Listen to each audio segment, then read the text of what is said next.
पहले उसने मुझे थप्पड़ भी मारा, उसके बाद खींचा, फिर ज़बरदस्ती किया उसने। मैं खुद अखां नाल देखिया सी, पर्दे लगा रहे सी ते बस बेशर्मी करते देखिया ते मैं इस बच्ची ਨੂੰ ਉਸ ਟਾਈਮ ਉਦੋਂ ਖਿੱਚਿਆ ਆਪਣੇ ਵੱਲ। मैं ਇਹਨੂੰ ਪੁੱਛਿਆ ਤੇ ਕਹਿੰਦੀ ਮਾਮੂ मम्मा ਹੁਣ ਦਾ नहीं, मामू 3 महीने तो मेरा सारा कुछ कर रहे हैं। आप लोग का भाई जो है सका भाई था आपका? जी सक्का भाई है, आयशा का सका मामू? सक्का मामू। उस दिन फिर अपने बाप दे गल लग अबू मैंने माफ कर दी, बस ਤੁਹਾਡੀ ਜ਼ਿੰਦਗੀ बचाते बचाते मैं अपनी ज़िंदगी खराब कर ली है। अस्सलाम वालेकुम नाज़रीन, मैं हूं आपकी मेज़बान फरा इकबाल। नाज़रीन, आज मेरे साथ आयशा साबिर मौजूद हैं जिनके सके मामू ने इसके साथ ज़्यादती की है। पहले इसके वालिदैन को यरगमाल बना के रखा, काफ़ी तशद्दुद किया, अब इसके साथ बदफेली की है। ये सारा वाक़या किस तरह से हुआ मैं जानती हूँ आयशा से। अस्सलाम वालेकुम। वालेकुम अस्सलाम। आयशा, मुझे बताओ कि सारा वाक़या किस तरह से हुआ, किस तरह से आपके मामू ने जो है आपके साथ ज़्यादती की है? मेरी मम्मा कहीं बाहर जाती थी तो मुझे कहते थे कि मेरे साथ ऐसे करो, तो मैं नहीं करती थी। तो मुझे पहले कहते हैं कि मैं तुम्हारे पापा को भी मारूंगा, मम्मा को भी। पहले पापा को मारा है, उनके पिस्तौल मार के दांत भी तोड़े हैं, उनके गोडे पे भी मारते रहे हैं। उसके बाद जूतों वाले पैर उनके मुंह पे मारे हैं, उनके बाल खींचते थे। उसके बाद मैंने तब भी बात नहीं मानी, फिर उन्होंने मम्मा को मारा है, फिर छोटे भाई को भी मारा है। उसके बाद मैंने जब उसने मुझे खींचा ना, पहली बार ज़बरदस्ती करने की कोशिश की, तो मैंने उसके मुंह पे 2 थप्पड़ मारे हैं। उसके बाद उसने मुझे भी मारा है, फिर छोटे भाई का भी एक दांत तोड़ा उसने। उसके बाद भी फिर वो कहते क्या आपके वालिदैन के सामने आपको खींचता था? जी नहीं, मम्मा बाहर जाती थी, सौदा वगैरह सब मम्मा लाती होती थी। पापा लोग और भाई सब काम पे चले जाते थे सुबह सुबह। आप अकेले घर रहती थी? जी आपके मामू क्या आप लोगों के साथ रहते थे? नहीं, हम नीचे अलग रहते थे, वो ऊपर सेपरेट रहते थे। अच्छा, मतलब एक ही मकान में आप नीचे वाले पोर्शन में रहते थे, वो ऊपर वाले पोर्शन में रहते थे? जी। अच्छा, फिर क्या क्या हुआ? फिर मैंने उसे जब मारा था, उसे थप्पड़ मारा, तो फिर उसे मुझ पे गुस्सा चढ़ा। बाद में मम्मा से बहाने से लड़ता लड़ता फिर मुझ पे आ गया, मुझे मारा, उसने पिस्तौल निकाला। उसके बाद कहता है मैं तुम्हें, मेरी टांगों में पिस्तौल मार, कहता मैं तुम्हें ये वो कर दूंगा, तुम मेरी बात ही नहीं मानती। मम्मा ने पूछा क्या बात नहीं मानती, तो कहता है ये मैं इसे बुलाता हूँ, ये मेरी बात ही नहीं सुनती। तो फिर मम्मा को मारा। उसके बाद मम्मा पे भी पिस्तौल निकाला था उसने। तो आपके साथ ज्यादती कब की? ज्यादती मम्मा ना नानी को लेके हॉस्पिटल गई हुई थी, तो उसके बाद काफ़ी देर बाद भाई था मेरा घर छोटा, और मैं थे और मामू थे, तो मुझे ऊपर बुलाया, तो हम बैठे खाना वगैरह खाया, तो बर्तन वगैरह धोने के लिए आई हूँ, तो तब किचन में की ज्यादती की है? जी। मतलब किस तरह से खींचा है उसने आपको?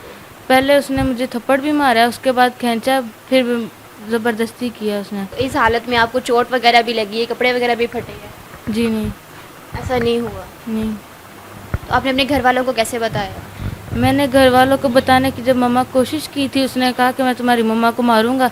मैंने फिर भी मम्मा को जब बताने की कोशिश की उनके सामने, तो उन्होंने मम्मा से जानबूझ के लड़ाई बना ली और मम्मा को मारा था। उसके बाद मुझे ये बताएं कि वो आपके वालिद को भी मारता था, आपकी अम्मी को भी मारता था, तो क्या आपके वालिद, आपके भाई वगैरह उनको आगे से जवाब नहीं देते थे? मतलब इतना ही हैवी था आप लोगों पे? जी, वो पिस्तौल निकाल लेता था, इसीलिए फिर हम गरीब लोग थे, हमें इतना नहीं पता था। और उसने पहले हमारी आंटी और बाकी सबको घर से आने में मना कर दिया था।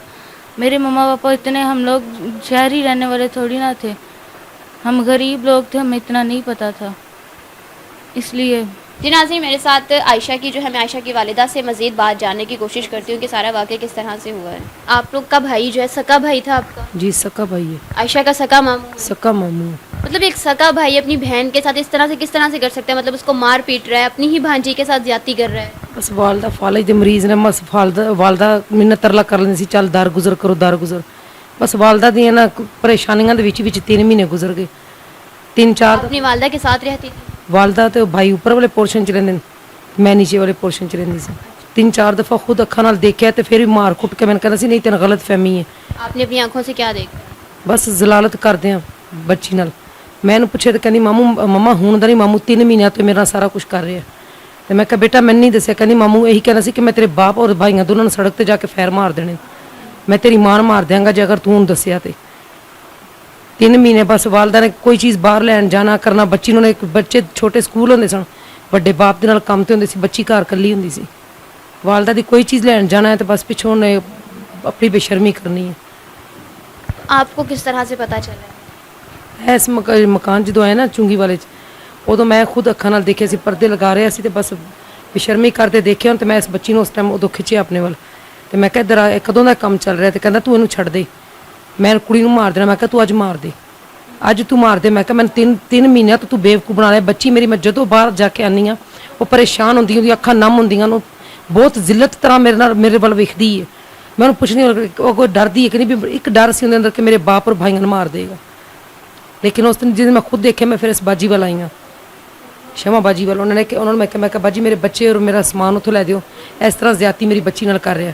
ਉਸ ਦਿਨ ਤੋਂ ਫਿਰ ਬਾਜੀ ਨੇ ਕਾफ़ी मेरे नाल साथ मेरा तावन मेरे नाल कीता है। तो आपके भाई क्या शादीशुदा नहीं है? शादीशुदा, एक 10 साल का बेटा है, एक 7 महीने का बेटा है। मतलब इतनी वहशत तारीख किस तरह से होगी, क्या काम करता है? शुरू तो डकैतियाँ चोरियाँ, कम से कम 18 तो 20 साल गुजर गए। हमाद दानिश के कतल के केस 8.5 साल ने कड्ढे। वकीलों का सदर से जोड़ा इत्थे लाहौर च वकीलों का सदर हमाद दानिश से, उन्होंने कतल के केस 8.5 साल ने जेल कट्टे। ਹੁਣ 1.5-2 ਸਾਲ ਹੋ ਚਲੇ ਵਾਪਸ ਆਏ। ਮੈਂ ਤੇ ਅਲੱਗਾ ਰਹਿੰਦੀ ਸੀ, ਬਸ ਮਿੰਤਾਂ ਤਰਲਿਆਂ ਨਾਲ ਕੁਰਾਨਾਂ ਦੇ ਵਾਸਤੇ ਪਾ ਕੇ। ਇੱਕ ਵੱਡੀ ਬਾਜੀ ਭਾਵਲਪੁਰ ਰਹਿੰਦੇ ਨੇ, ਉਹਨਾਂ ਦੇ ਬੱਚੀਆਂ ਦੋਵਾਂ ਨਾਲ ਜ਼ਿਆਦਤੀ ਕੀਤੀ। ਉਦੋਂ ਇਹਨੂੰ ਪਕੜਿਆ, ਇਹਨੂੰ ਜੇਲ੍ਹ ਪਕੜਵਾਇਆ ਕੀਤਾ।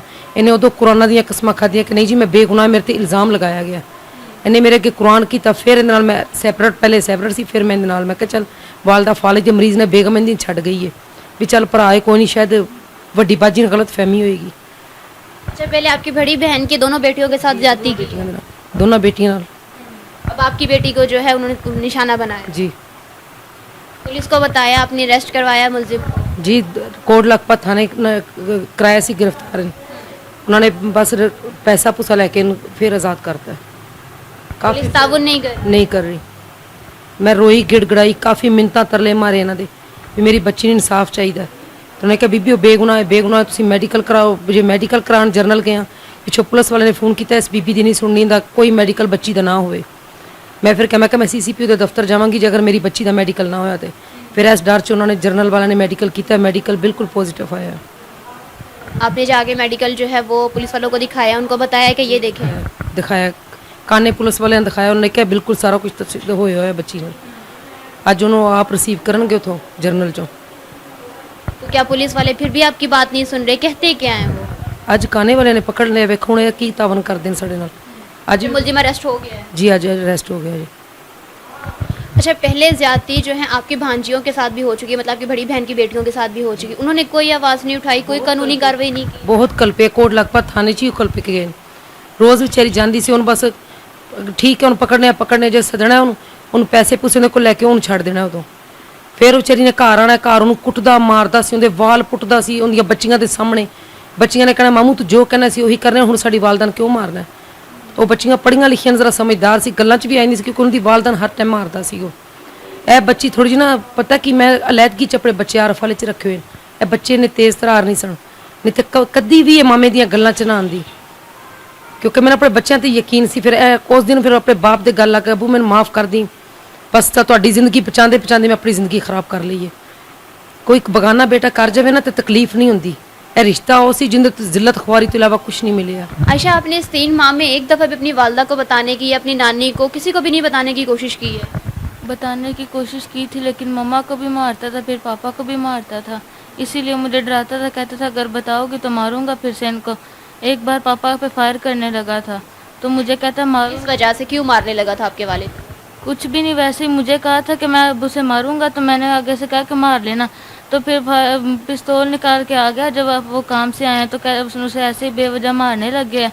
तो फिर कहता है कि मुझे बाद में कहता है कि इसे फायर मारूं इसे फायर। तो मैं रोने लग गई, तो फिर नीचे कर लिया पिस्तौल। क्या कहना चाहेंगी? बहुत सारे आपको इन्वेस्टिगेशन डिपार्टमेंट जो है वो देख रहे हैं, बहुत सारे इदारे देख रहे हैं, अपनी बच्ची के इंसाफ के लिए क्या कहना चाहेंगे? सिर्फ इन्ना कहना चाहनी है कि इहो ਜਿਹੇ इंसान ਨੂੰ जिंदगी अगर इनकी होवे ना तो सिर्फ जेल च होवे, ताकि किसी की धी और बेटी भैन कोई तशद्दद दोबारा ना कर सके। जिस तरह अज मैं बेबस ते मजबूर हाँ क्योंकि मैं गरीब हाँ। वो पैसे वाला बंदा है, पैसा दे के हर जगह तो बाहर आ जाता है। मेरे को बच्चों तो इलावा कुछ नहीं है। मेरा जो खावंद है ना, ताज़ी मजदूरी दिहाड़ी करने वाले, असी गरीब लोग हैं। वो डकैती का चोरी का पैसा इकट्ठा करता है, वो छुट जाता है। हर बंदा पुलिस वालों के पैसा लैंदा उन्हें छड़ देंगे ने। मैंने सिर्फ अपनी बच्ची का इंसाफ चाहिए, सानू कुछ नहीं चाहिए हो। जी नाज़रीन, आपने आयशा की वालदा का बयान सुना, आयशा का बयान सुना। इंतहाई अफसोसनाक वाक़या है कि सगा मामू जो है पहले तशद्दुद करता है, ज़्यादती का निशाना बनाता है और उसके बाद अगर बच्ची इनकार करती है तो उसके वालिदैन को जान से मार देने की धमकी देता है। यहाँ पे पुलिस जो है हर केस की तरह यहाँ पे पुलिस को जो है वो लानते ही पड़ रही है। हमेशा की तरह जो है वो जो भी केस आता है, बेचारी मदई फैमिली जो उन पर पहले जुल्म हुआ होता है वो अपने केस को जो छुपा के दुबा के घर बैठ जाती है और जो जालिम होता है वो पैसे की जो सर पे है वो छूट जाता है। यहाँ पे मैं मौजूदा हुकूमत से, शहबाज शरीफ से कहना चाहूँगी कि इस केस को देखा जाए कि मतलब बच्ची की उम्र क्या है, 15 से 16 साल बच्ची की उम्र है और 3 माह से उसको ज़्यादती का, बदफेली का निशाना बनाता जा रहा है और वालिदैन पे भी तशद्दुद कर रहा है, उन्हें मारपीट कर रहा है। और पुलिस जो है यहाँ पे पैसे लेके उसको छोड़ी है सिर्फ इस वजह से क्योंकि वो चोरियाँ करता है, डकैती करता है, उसके पास पैसे ज़्यादा हैं और पुलिस को जो है वो रिश्वत दे के उनका मुँह बंद कर देता है। अभी भी इनका कहना ये है, आयशा की वालिदा का कहना है कि हम मुलजिम को जो है अरेस्ट करवा के, खुद अरेस्ट करवा के, लेकिन पुलिस उसको फिर छोड़ रही है सिर्फ पैसे की बुनियाद पर। इस केस को देखा जाए ताकि इन बच्चियों को इंसाफ मिल सके। मुझे दीजिए इजाज़त, फिर मिलेंगे अल्लाह के बाद।